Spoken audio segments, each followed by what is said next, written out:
Medina उस वक्त सुकून में डूबा हुआ था। गलियां सन्नाटे में थीं और घरों के दरवाजे बंद, लेकिन उस खामोशी में एक अनजानी सी बेचैनी छुपी हुई थी। हजरत फातिमा रजियल्लाहु ताला अन्हा तहज्जुद की नमाज अदा कर चुकी थीं।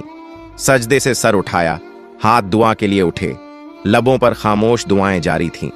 दिल में एक अजीब सी कैफियत थी, बेवजह घबराहट महसूस हो रही थी। इतने में दूर पहाड़ों की तरफ से एक गरजदार आवाज आई। शेर की दहाड़ थी, मगर उस रात वह मामूल से कुछ ज्यादा सख्त और खराश भरी लगी। हजरत फातिमा रजियल्लाहु ताला अन्हा ने आंखें खोलकर आसमान की तरफ देखा। दिल में एक ख्याल आया, क्या कोई परेशानी आने वाली है? मदीने के करीब जो पहाड़ी जंगल था, वहां अक्सर दरिंदों का खतरा रहता। खास तौर पर रात के वक्त कोई उस तरफ जाने का तसव्वुर भी नहीं करता था। उसी जंगल की दूसरी तरफ एक बोसीदा सी झोंपड़ी में एक बीवा औरत रहती थी। न कोई खानदान, न सहारा, न खाने का कोई वसीला। कई रातें वो फाके में गुजार देती, मगर मदीने वालों को उसके बारे में कम ही इल्म था। हजरत फातिमा रजियल्लाहु ताला अन्हा को भी उस औरत के हालात मालूम न थे। अगली सुबह हजरत फातिमा रजियल्लाहु ताला अन्हा को किसी काम से हजरत मोहम्मद सल्लल्लाहु अलैहि वसल्लम के घर जाना था। वो तन्हा घर से रवाना हुई।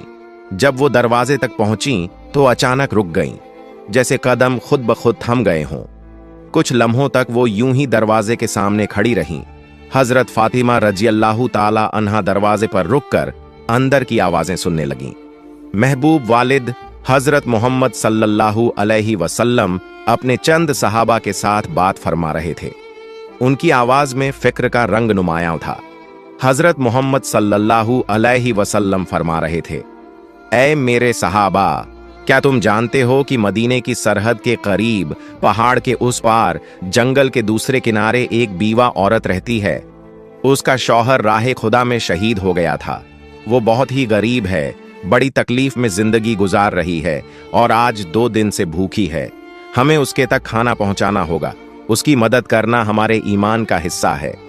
यह सुनकर सहाबा किराम रजियल्लाहु अन्हुम ने अर्ज किया, या रसूल अल्लाह, हम जरूर जाना चाहते हैं, लेकिन उस औरत के घर जाने के लिए जंगल से गुजरना होगा और हमने सुना है कि वहां खतरनाक दरिंदे मौजूद हैं।